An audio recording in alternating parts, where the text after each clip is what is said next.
the I Am a Woman podcast. My name is Jennifer Strickland, and I am here with my friend Mona Corwin. This is our final installment on the history of the feminist movement. And this time we're going to focus on the restoration of women and how we can use our influence for the good, which is what, you and I have been trying to do all along. And I think that most women do want to do that and do want to use their influence for the good. What happened with the women's studies? I want to let you guys know that if you haven't listened to the last 3 episodes, please do, because we've gone through the first, the second, and the third waves of feminism. And in I think it was the third wave or second, gender study or women's studies came into the universities. Kate Millett brought women's studies into the universities. Every single one of them. Every single one of them. Is it still called women's studies today? Oh yeah, you can get a PhD in women's studies. Okay, when did gender studies come in, and how is that different? It's a little bit different, but it is. You'll find it in the same spot. Okay, so it is the area where all of that is taking place. Okay. So gender studies has been brought in to just confuse us all more. That has to do with the erasure of gender. Yes, but they've been doing that all along. That's from the very beginning. That's from the very beginning. Because remember back when I was watching Marlo Thomas and that's right. Yeah. Okay, so the main themes that we've talked about of the feminist movement were children are a problem. Children are the problem to women being able to do what they want to do. Okay, children are getting in the way of children being able, or of women being able to do what they want to do. Yeah. Men are the problem. Men are in our way. The patriarch is not just in our way. They are literally oppressing us. Okay. This is not truth, girls. This is what the feminist movement has always believed and still believes. That we're oppressed by men. Yes. No boundaries, no sexual boundaries. Oh, no. Which has, in my opinion, has caused... It's breaking women because women are not meant for that. Women are not meant and for men that. are not going to, men are going to raise, when you do studies over the way our social structures are, men rise to the women's values and morals. So if you're, I don't have to tell you girls like this, we don't have to waste time doing it. You actually know that if you're out with a guy and he wants to do something, you say no, he won't do it. That's exactly right. But the feminists will tell you different. But yeah, men rise to the standard of the morality of the women in a culture. Yes. Okay. So when the women in a culture... We actually make the culture better. Right. Or worse. Or worse. Okay. So when women in a culture are all up with pornography and all of these things, the entire culture is going to go down. Imagine that. I think we're there. Yeah, we're 100% there. 100%. Okay, so women define themselves. No authority. Okay. Women can do anything unless it's being a wife, mother, and homemaker. So that's basically the undercurrent of the feminist movement. It is despised. And it is not just, go back and girls and listen to the great quotes that I gave you on that. Woman having children, it's God's design. And so it is at the core of what the enemy wants and what the feminist movement has been against all along. Get the woman out of the house, get her to have conflict with her husband. Right. That's key. Then if you get the husband to be emasculated. Right. Make him feel like less than a man. Then she's in charge. She's in charge. And if the man is not standing up and being a man and saying, you can't do this to my wife and my kids, I protect my family, then guess what? The man is out of the way and the enemy can have the wife and the kids. And the government can have the wife and the kids. We've seen that happen in low-income families where the men are out of the homes and then the government comes in with the food and all the other things and they become the provider and quote the protector. Right. And it has captured and locked in an entire culture of lower income families. And it's really sad because we are a country of fatherlessness. Yeah. Fatherlessness. I mean, but we didn't want them. We didn't want men. We told the men, we don't want you. We don't need you. That's exactly what the feminist movement did. Do you know how much we need men? Oh my gosh. Men built this country. Well, not just for that, but I mean, but literally men built this country. All the railroads. Come on. All the roads, these skyscrapers, these men that are hanging up there building stuff. Talk about it. We literally need men to do these things. Women cannot do those things. No. And also women, although women should be in the military, men have the protector, the fierce physical, they have the physical strength. Oh my gosh. To protect the family. It is chemical. Like our bodies. Well, it's what I teach in Authentic Womanhood. Like when you see the way God laid it out and the way he created and the science behind it, like you can't deny it. And you don't want to deny it because it's so super cool. And when I see my husband and he's doing something, I'm like, oh, he's not doing that because he's ignoring me. He's doing that because that's what men do because they're single-minded. He's not dumb because he can't do everything. He can't multitask. He's not created to multitask. If he multitasked when a man come to the door, I'd be in trouble. Right. He's not going, okay, I wonder about this and wonder about that. And what if he does this and what if he does that? No, he's got his gun. He's going in. Same thing when he has to go and hunt something down to feed his family. Same thing what he has to do when he goes to work and he works really hard for you and your kids. And he comes home and he's got a woman that doesn't appreciate it, that thinks he hasn't done enough and he needs to do more stuff. And he's been so browbeated and emasculated that that's exactly what he does. And to me, and then we're wondering why these men are sad.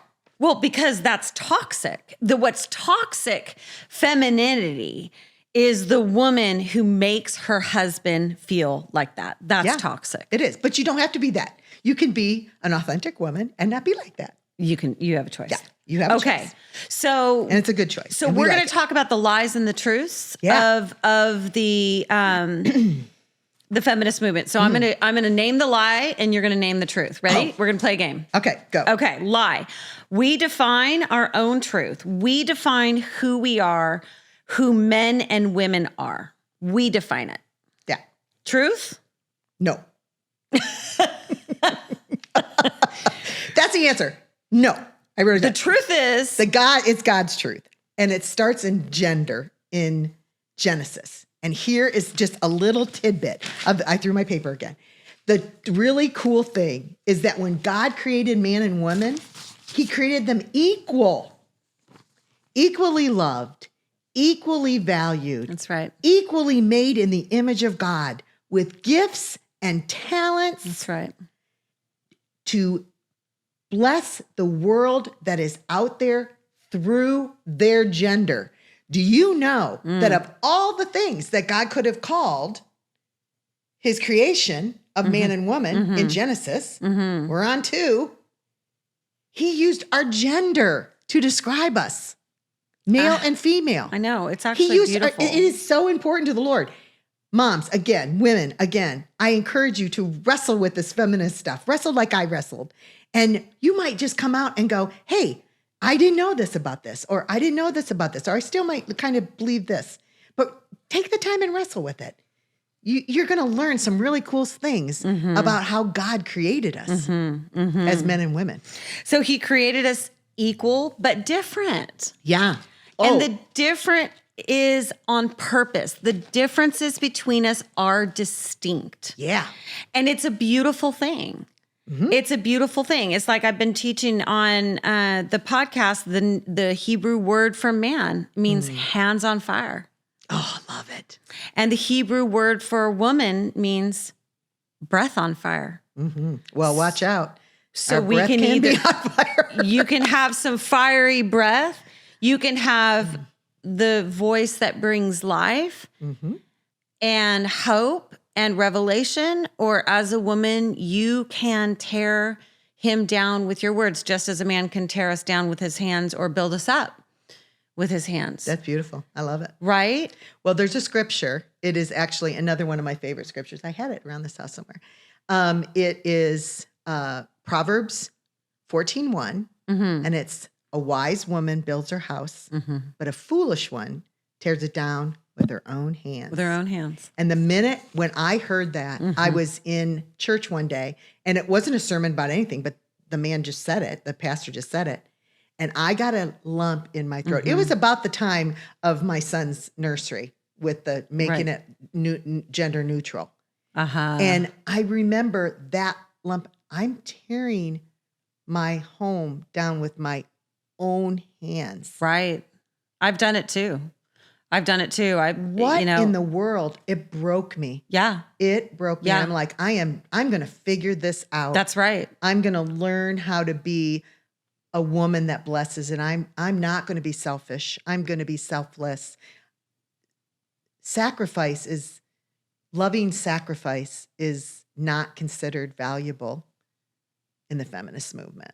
Right. Laying down your life. No such to thing. lift up your husband. No. Yeah. And yet that is the very thing that Jesus modeled for us, is to lay down our lives for others. It's so, and I beautiful. love the verse from Proverbs too. That she would bring him good and not harm all the days of his life. That's so convicting to me. And I probably don't meditate on it enough, but I understand that concept that in God's economy, the woman who brings good and not harm to him all the days of his life is the woman of the noble character, not the nasty character, the noble character. And we do have that choice, and we can be that woman one day and every day. And decide we mess up, the next second or hour, we can turn around and go, you know what? I'm going to humble myself and I'm going to lift you up when I was wrong. I'm going to just give you a quick challenge. I'm going to challenge you to wake up tomorrow morning and think to yourself, how can I make his day better today? Just that. It may be picking something up at the store for him. It may be cooking something special that he likes. It may, whatever it is. Yeah. Think about what you can say. So good. So good. I'm going to do that. I'm signing up for the job. Yeah, I do. Okay. Lie number 2, you don't need a man. Or marriage. The emasculating of men, toxic masculinity. What is the truth to that lie? Well, we already established that we would have no skyscrapers without men. Right. I'm sorry. I know they have girls up there with hard hats. I acknowledge that girls can climb the skyscrapers, but men do things that women our muscles can't do. Yeah. So, they build with their hands. And we do things that they can't do. And that is the beauty of it. Like, I don't have to say, but women can do it. Well, no, there's stuff you can't do, girl. Like, I'm grown up. Like, I'm already through this. I've already studied it. Trust me, there's things you can't do. But the things that you get to do that are your things are really cool, and you should be excited about them. Right, exactly. Okay, here's another lie. Women would be happy and find themselves if they could just leave the calling of wife and mother and discover fulfillment in the world. Yeah, this has been a real problem. What's the truth? The call is the kids are the problem. But what's the truth? The truth is God has given us children, and he's given us family. And God's idea of family is grounded in who he is. And he uses the vernacular all the time, just not as a vernacular. But indeed, Jesus said, you're my brothers and sisters, and this is my father. And just read your scripture. All the way in the Old Testament, it was all about family. It has been all about family until this came along. Wow. Okay, so I love to ask everybody who comes on the show, to you, because our goal is to restore the meaning of our name. That's why I'm doing this podcast. So to you, what is a woman? Oh, gee whiz. This is hard because I teach it. If I had to pick, I love the softness of a woman. I love how women are soft strength. And I think this is when I grasp it. A woman is like a magnolia tree. Like, it's really strong. You walk by a magnolia tree, you can smell it. Like, you've walked by something that smells good. And a magnolia flower, it's strong and the leaves look really gentle and like they're not going to do very good and they're going to fall real quickly. You touch that leaf, that petal, it's strong and it's thick and it lasts. And the perfume is so beautiful and it's pure white because we are pure in our femininity the way God created us to be. Mm-hmm. It is a blessing to be a woman. And I love the fact that a woman is soft strength. Mm-hmm. We're soft on the outside, but we're strong on the inside. This is how God created us to be. And men are strong on the outside. And if he's a good man, he's soft on the inside. Yeah, yeah. And I love this analogy. One of the things that makes me the saddest, and I talked to some people just earlier today about this, is that the beauty of what a woman is and the wonder of what we are and how much we've lost in all of this 50, 60 years. Women aren't any happier. They're really not. They're no bitter kidding. and they're angry and they're confused and the children are having struggles. And all of that beauty that God created in Genesis when he said, I've created woman. It is my last thing that I've created. And he was said, not only is it good, it's very good.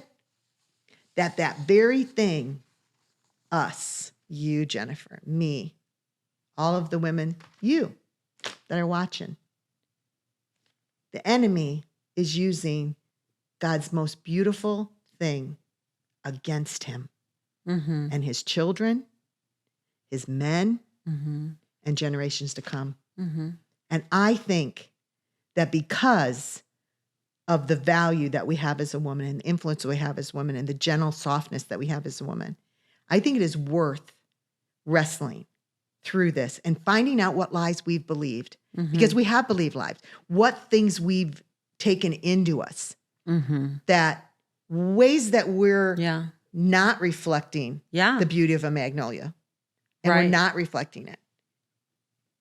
I think it's worth wrestling with and coming to know the truth. It's 100% worth wrestling with because, you know, when you take the lies that we've been talking about of this movement, not to say that, you know, people who followed it are liars or bad people at all. I mean, I think the truth is you don't just believe a lie, but you live it out.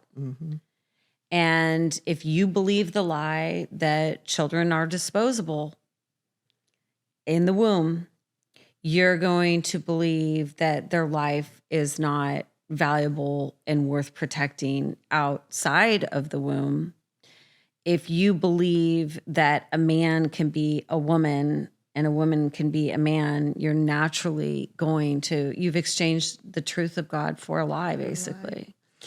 And it's going to be up to the women of God, I believe, and the men of God. It's like I said on the last episode, when men and women stand together in unity, you won't stop us. No. You won't stop us. You won't win against us. No. Because that is God's design, is man and woman in unity. Do you think that the average man out there is in unity with the message of the feminist movement today? I don't know. Because men have been influenced by the feminist movement too. Yeah. And, you know, that they've been raised by feminist moms or they were emasculated by their moms, they might be okay with it. So again, we all need to look at this and say, where have I believed a lie? Nobody likes to think they believed a lie. And, you know, lovingly, Jennifer and I have come to y'all with love. It's not easy to just stand up and come against the feminist movement, FYI. It's not the easiest thing. You know, we come under attack for what we do. We're censored.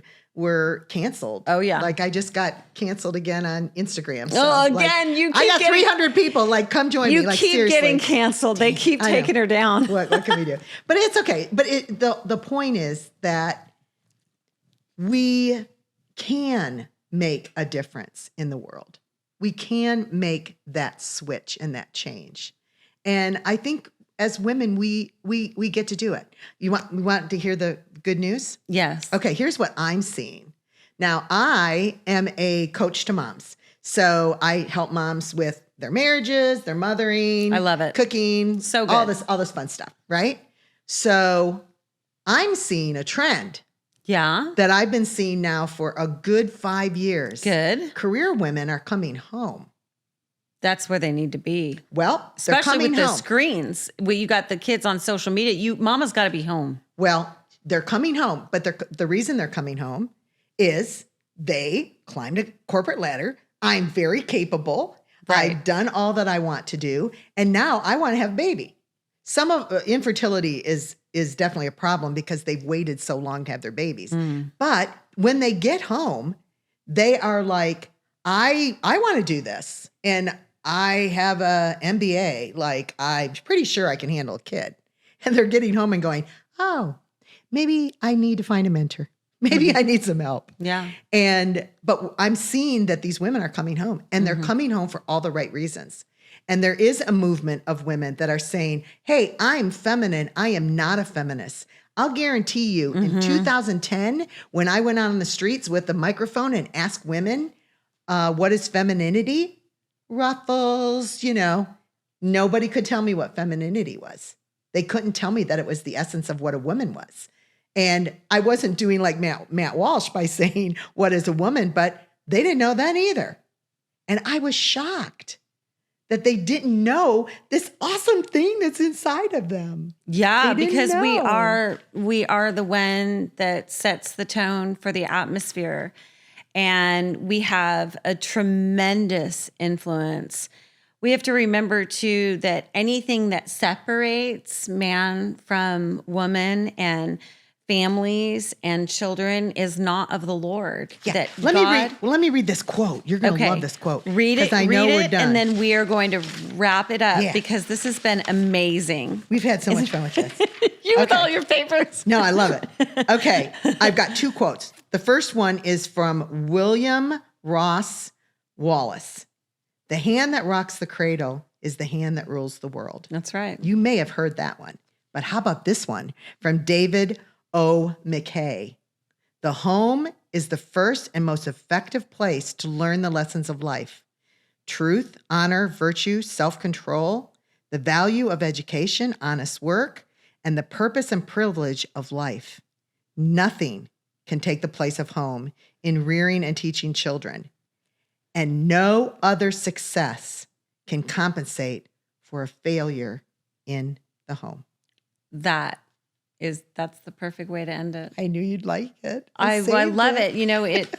It's so much a part of my life and the legacy that, my mother, my husband's mother have passed on to me is the value for the home. And I just want to remind all of you women out there that what she said is absolutely true. Wrestle with it all you want. Talk to women today and just say, look, did we get to a place that's good? They say to test the fruit, And when you see this many women behaving as victims, being so angry, being so divisive, anything that separates and divides a man and a woman is not from God. Anything that separates and divides the genders, because Yahweh, God's name, is half female, half male, half masculine, half feminine. That is his name.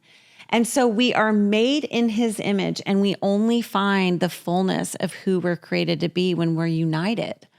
And really, if you have a woman that wants to be a man, it's such a great loss of a beautiful woman. Because she has She's something. gone. She wants to be a man. Yeah, she has something that is so magnetic and so powerful and so worth fighting for inside of her. And I think for me, that's been one of my greatest concerns in ministry is to look at what's happening with the girls and say, I understand why you're rejecting these girls. I understand why they're rejecting angry voices or women in porn or whatever else. Maybe they were fatherless, or maybe they had an angry mother, whatever it is. They didn't have a role of femininity that they wanted to rise up to. But I want to call out what it is to be beautiful, to be a woman for them, because I think if they really understood the power of their influence, man, they could be It's so good. It's so good. They could be It's so world good. changers. They Yeah. could be world changers. But as moms and women, we get to like live it. We can change this. We can Yeah. change our own lives. Yeah. Not just, I mean, like I said, we have to get down in the dirt and start sowing seeds that Yeah. look not like a wrecking ball, but like they're going to bear fruit. And the place that begins is home. because we want to be women that build our houses up, not tear them down with our That's own. exactly right. Okay, really quick, Mona, tell my listeners how they can connect with you and become a part of the Academy. Oh, okay. So we have the Moms Like Us Academy, and you can go to momslikeus.org, and all the stuff is there. You can join the Academy. We have monthly experts. People have access to me. We have courses in there where you can learn different things. We have stepmom stuff, single mom stuff, and it is all about helping you get strategies and systems and skills so you can crush it at motherhood. And Authentic Womanhood is free inside of the Academy. The No Regrets Motherhood Blueprint is free. We have lots of courses inside of there that's free. But you can also get those courses outside. And then once a year, I do a live Authentic Womanhood. And we get on, and so you can ask me direct questions, because that, I think, is always the best way to help women when you're wrestling with something. You just don't want to go and learn about cooking. You just want to learn what you need. And that's what we do in the Academy. That's so awesome. It. And Instagram, if I'm still on, you can come and find if me. they don't keep kicking her at off. MomsLikeUs_. Yeah, because she's such a threat to Instagram mentoring all these mothers. But listen, thank you guys so much for joining us for this series. Please share it with your friends. Hey, I have an idea. Share it with your women's studies professors. Let's see what they have to say. And give them our email. Yeah. Tell them we're available for an interview. Thank you guys so much for joining us on the I Am a Woman podcast. We do this because we truly care about the future of girls in this nation. And we're going to keep speaking life into them. I am a woman, say it with me, Mona, and my name means life. Thanks.